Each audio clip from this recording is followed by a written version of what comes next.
My dear student, I am going to teach you lesson third of supplementary reader. Lesson name is The Midnight Visitor. This interesting story has been written by Robert A. Arthur. In this story, the writer describes that the story is about a secret agent, Ozivil, who has spent an evening with a writer named Fowler, who had expected that he would be meeting a secret agent. He would be looking into a lot of adventure. But instead, he rather gets bored when he meets Ozivil, as the things that happened were exactly opposite what he had imagined. How Ozivil gets rid of his unexpected guest proves his expertise as a secret agent. मतलब इस कहानी में ये दिखाया गया है कि ऑजिबिल एक सीक्रेट एजेंट था और फॉलर नाम का राइटर था। वे एक दूसरे से मिलना चाहते थे और मिल करके कोई साहसिक कार्य करने वाले थे। इसलिए लोग आधी रात्रि के समय एक होटल में मिले और बड़ी बड़ी प्लानिंग कर रहे थे। अचानक इनके साथ ऐसी घटना घटी जो इन्होंने कल्पना नहीं की थी। Ozivil did not fit any description of a secret agent Fowler had ever read. Following him down a musty corridor of the gloomy French hotel where Ozivil had a room, Fowler felt let down. It was a small room on the sixth top floor and scarcely a setting for a romantic adventure.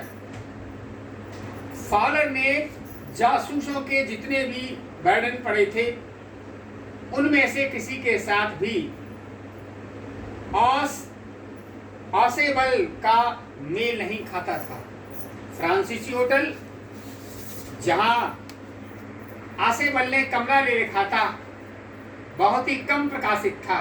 फफूंदी जैसे गंध देने वाले गलियारे से होकर Ausable का अनुसरण करके फॉलर को निराशा हुई। और एक छोटा कमरा था और छठे और सबसे ऊपरी तल पर था। एक रोमांचकारी साहसिक कार्य के लिए मुश्किल से ही और उपयुक्त समय था। Ozivil was for a thing fat, very fat, then there was his accent. Though he spoke French and German possibly he had never altogether lost American accent he had brought to Paris from Boston 20 years ago. कहते हैं Ausable बहुत मोटा था और फिर उसका उच्चारण यद्यपि वह फ्रांसीसी जर्मन भाषा जैसे तैसे बोलता था। Here never altogether उसका अमेरिकी उच्चारण पूर्णतः खत्म नहीं हुआ जो 20 वर्ष पूर्व वह बोस्टन में से पेरिस लाया था। You are disappointed, Ozivil said wearily over his shoulder. You were told I was a secret agent, a spy dealing in espionage and danger. You wish to meet me because you are a writer, young and romantic. You envisioned mysterious figures in the night, the crack of pistol tricks in the wine. You are disappointed, Ozivil said over shoulder. अपने कंधे के ऊपर देखते हुए Ozivil ने कहा, आप निराश हैं। You are disappointed, disappointed निराश होना। आपको बताया गया था कि मैं एक जासूस हूं। I am a secret agent. Spy माने जासूस। जासूसी और खतरे का काम करता हूं। You wish to meet me, आपने मुझसे मिलने की इच्छा जाहिर की क्योंकि यू आर ए राइटर, आप एक लेखक, युवा और भावुक व्यक्ति हैं। यू इन्विजन्ड मिस्टीरियस फिगर्स, आप रात में रहस्यमय व्यक्तियों, पिस्तौलों से गोली चलने की आवाज, शराब में नशीली दवाओं की कल्पना करते थे। Instead, you have spent a dull evening in the French music hall, sloppy fat man who, instead of having message slipped into the hand, white dark-eyed beauties gets only a prosaic telephone call, making an appointment in his room.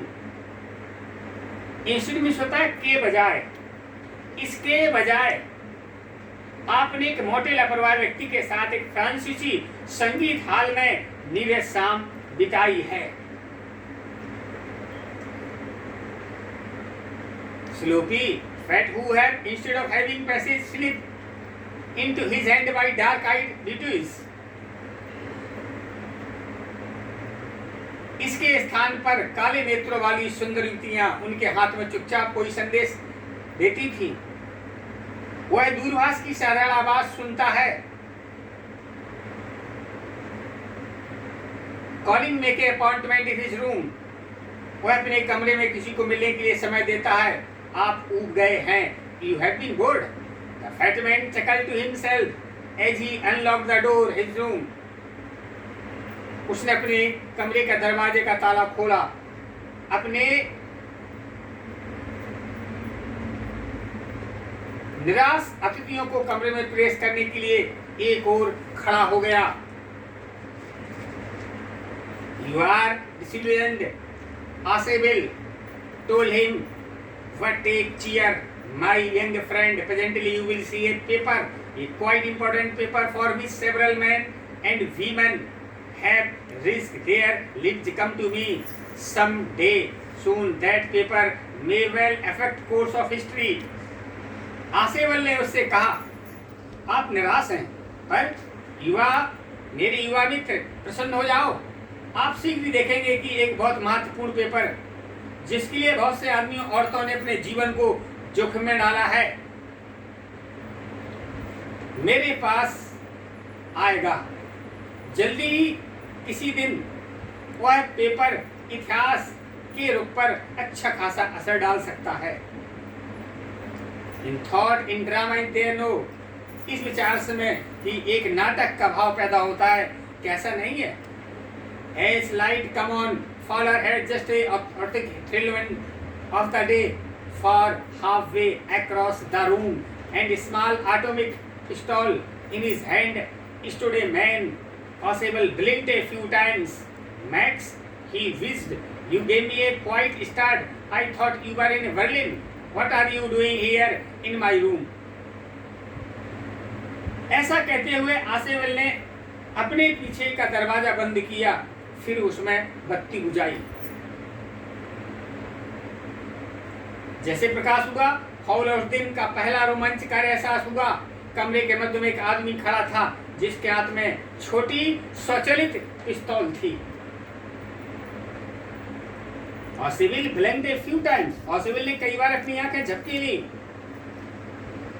Max ह्यूइस घर-घर करते हुए सांस लेकर आसेवल बोला, max तुमने तो मुझे एक कदम चौंका दिया। मैंने सोचा था कि तुम बर्लिन में हो, तुम मेरे कमरे में क्या कर रहे हो? Max was a slender, a little less than Till, with features that struggled slightly, craftily pointed countenance of a fox. There was about him, aside from gun, nothing especially meaty. मैक्स इखरे शरीर का था, लंबा नहीं था। उसके चेहरे पर एक लोमड़ी जैसे कुछ धूर्ता के भाव थे, सिवाय इसके कि हाथ में पिस्तौल थी और वह खतरनाक में आदमी नहीं लगता था।